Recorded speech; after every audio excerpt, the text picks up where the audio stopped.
오늘 리뷰할 영상은 TVN 드라마 시그널 2화입니다. 1화 마지막에는 김윤정 납치 사건의 공소시효가 끝나기 20분 전 유령용의자 윤수아를 잡으면서 끝이 났는데요. 윤수아를 치조실에 앉히는 데는 성공했지만 여전히 증거는 없었습니다. 이제 범죄 사실을 밝히려면 윤수아가 자백하게 만드는 방법밖에 없었는데요. 차수연 형사는 윤수아의 자백을 받기 위해 윤수아를 압박하기 시작합니다. 윤수아가 동료 간호사랑 사물함을 바꿔치기 하는 바람에 수사에 혼선을 빚었었잖아요. 그래서 사물함을 바꿔치기 한 이유에 대해 묻습니다. 질문을 받은 윤수아는 그냥 경찰들이 조사를 잘하는지 보고 싶어서 바꿔봤어요. 라고 대답합니다. 이 대답을 할 때 윤수아의 표정이 굉장히 자신만만하거든요. 니네 경찰들이 아무리 유도신문을 해도 나는 안 넘어가. 약간 이런 표정이에요. 하지만 윤수아는 몰랐습니다. 이미 유도신문에 넘어갔다는 사실을요. 차수연 형사가 사물함에 대해 물어본 이유는 그 사물함 주인이 윤수아라는 걸 인정하게 하기 위해서였어요.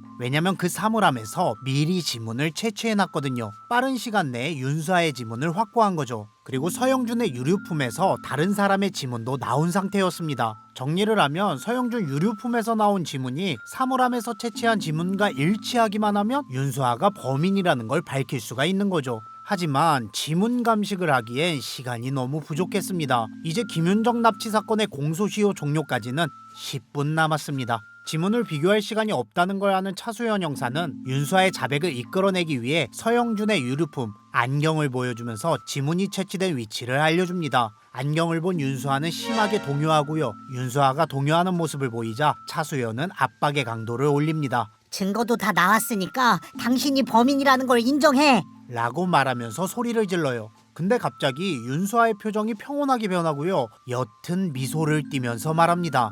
아직 못 찾은 거구나. 증거가 있으면 나한테 이럴 필요가 없잖아요.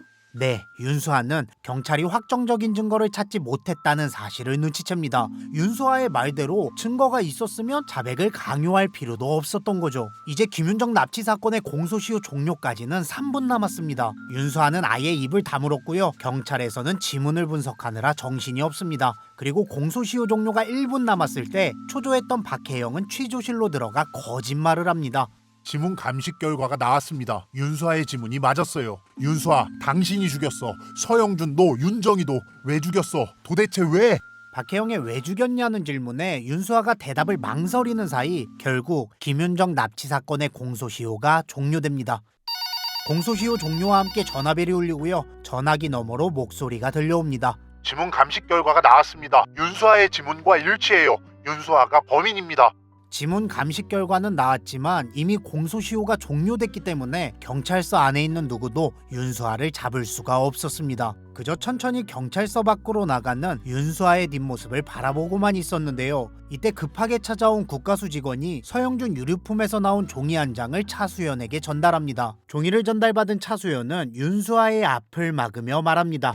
당신을 15년 전 살해된 서영준 살인 사건의 범인으로 체포합니다. 라는 말과 함께 윤수아를 검거합니다. 종이의 정체는 바로 주차권이었습니다. 서영준 주머니에 있던 종이를 복원해 보니까 선일정신병원의 주차권이 나온 거예요. 주차권에 찍힌 시간은 김윤정이 납치된 다음 날, 즉 서영준은 김윤정이 죽고 난 다음 날 사망했기 때문에 아직 공소시효가 하루 남아 있었던 겁니다.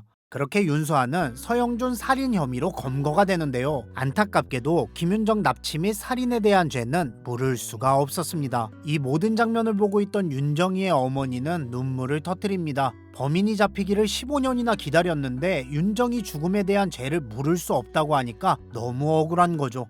이 사건은 언론을 통해 퍼져나가고요. 시민들은 공분합니다. 그리고 시민들의 반발이 크다 보니 결국 공소시효는 폐지가 되고요. 공소시효 폐지뿐만 아니라 공소시효가 있었던 시절 사건도 죄를 물을 수 있도록 법이 개정됩니다. 이렇게 사건이 마무리되고 집에서 쉬고 있던 박혜영에게 또다시 무전이 올려옵니다. 바로 이재한 형사의 무전이죠. 무전을 받은 박혜영은 형사님 덕분에 김윤정 사건의 범인을 잡을 수가 있었습니다. 라고 감사 인사를 전하는데요. 무전을 보내는 이재한 형사는 누군가의 공격을 받아 피투성이가 되어 있습니다.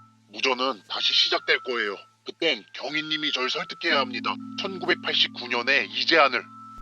이렇게 알 수 없는 무전과 함께 단발의 총성이 들리고요. 무전은 그대로 끊어집니다. 이 무전을 받고 의문이 생긴 박혜영은 이재한에 대해 조사해보기로 하는데요. 이재한이라는 이름의 형사는 분명 존재했습니다. 하지만 15년 전 어느 날을 기점으로 그의 모든 흔적은 감쪽같이 사라진 상태였습니다. 그리고 공소시효가 사라지자 경찰청에서는 장기미제 사건 전담팀이 꾸려집니다. 이름은 멋있는데 사실 이 팀은 경찰서 내부에서 가장 꺼리는 짬통 같은 부서라고 보시면 돼요. 예전 수사 기록을 다시 들춰야 하니까 선배 형사들에겐 눈에 가시고요. 오래된 사건이라 검거율도 최악일 게 뻔했습니다. 누구나 꺼리던 이 팀에 차수연과 박혜영이 배정됩니다. 왜냐면 김범주 국장에게 미운 털이 박혔거든요. 팀원은 총 4명이고요. 이들이 처음 맡게 된 미제 사건은 경기 남부 연쇄 살인 사건입니다. 이 사건은 살인의 추억으로 유명한 화성 연쇄 살인 사건을 모티브로 만든 사건입니다. 이 사건을 조사하게 된 차수연은 오래된 시계방을 하나 찾아갑니다. 그곳은 이재한 형사의 아버지가 운영하는 가게였는데요. 차수연은 예전에 이재한이 이 사건을 담당했었다는 사실을 알고 사건에 관련된 자료가 있을 것 같아서 찾아가 본 거죠. 그곳에도 이재한은 없었고요. 차수연은 뭔가 그리운 듯한 눈빛을 짓습니다. 왜냐면 이재한은 차수연이 신입 순경 시절 만났던 좋아하던 선배였거든요. 같은 시간 박혜영은 경찰에 남아서 사건을 조사하고 있는데요. 또다시 무전이 울립니다. 무전기 너머에 있는 이재한 형사는 동료들과 야산을 뒤지며 실종자를 찾고 있었습니다. 경기 영산서 순경 이재한입니다. 누구십니까? 이재한의 무전을 받은 박혜영이 말합니다. 나 박혜영 경위에요. 한동안 무전이 없어서 걱정했어요. 별일 없죠? 이에 이재한은 대답합니다. 예. 현재 위치는 오성산 남쪽 실종자 수색 중입니다. 둘이 대화가 안 이어지죠. 왜 그러냐면 지금 무전을 보낸 이재한은 처음 박혜영과 무전을 보냈던 이재한이 아니라 그거보다 더 과거인 1989년에 있는 이재한이었고요. 실종된 피해자를 찾는 중이었습니다. 이 사실을 모르는 박혜영은 오성산? 경기 남부 연쇄살인 사건 말하는 거예요? 오성산이면 7차 피해자가 나온 곳이고 3번 국도 옆 갈대밭에서 발견됐잖아요. 다음 8차 피해자는 현풍역 기찻길에서 발견됐고요. 라고 무전을 보냅니다. 그리고 그때 무전이 끊어지고요. 이재한 주변에 있던 경찰들이 분주해집니다. 수색하고 있던 실종자를 발견한 거죠. 발견된 실종자는 이미 주검이 되어 차갑게 식었고요. 이재한도 서둘러 그곳으로 달려가는데요. 피해자가 있는 장소를 확인한 이재한은 소름이 돋습니다. 왜냐면 무전에서 말한 대로 3번 국도 옆 갈대밭에서 피해자가 발견됐거든요. 이재한 입장에서는 너무 신기하잖아요. 그래서 박혜영을 찾기 위해 이 사건을 담당하고 있는 수사팀을 찾아가는데요. 찾아가서 물어보니까 당연하게도 박혜영이라는 경찰은 없었습니다. 그래서 무전에 대해 자세히 이야기하려고 하는데 수사팀 형사는 이재한의 말을 들어주지 않습니다. 이번 사건의 피해자가 7명으로 늘어서 화가 많이 나 있었거든요. 그렇게 이재한은 입도 제대로 떼지 못한 채 수사팀에서 쫓겨납니다. 근데 보통 이런 상황이면 내가 잘못 들었나 또는 우연이었나 하고 넘어갈 수 있잖아요. 하지만 이재한은 그냥 넘어갈 수가 없었습니다. 왜냐면 8차 피해자가 현풍역에서 나온다는 말이 계속 생각났거든요. 현풍역 근처에는 이재한이 짝사랑하는 동사무소에서 일하는 김원경이라는 여자가 살고 있었습니다. 자신이 사랑하는 사람이 위험해질 수도 있다고 생각을 하니까 지나가는 말도 흘릴 수가 없는 거죠. 그때부터 이재한은 혹시나 하는 마음에 퇴근하는 김원경을 졸졸 따라다닙니다. 같이 가는 게 아니라 말 그대로 졸졸 따라다녀요. 왜냐면 부끄러워서 차마 같이 가자고 말을 못하는 거예요. 굉장히 순박하죠. 뒤에서 스토커처럼 숨어서 따라다니고요. 김원경이 집에 들어가고 나면 순찰 삼아 현풍역 주변을 돌아다니기도 합니다. 그렇게 며칠이 흐르고요. 평소처럼 이재한은 현풍역 주변을 걷고 있었는데 풀숲에서 손발이 묶인 채 쓰러진 여자를 발견합니다. 여자는 의식이 없는 듯 했으나 다행히 숨이 붙어 있었습니다. 그리고 이재한이 그 여자를 발견한 순간 미래에 있는 박혜영에게 변화가 일어납니다.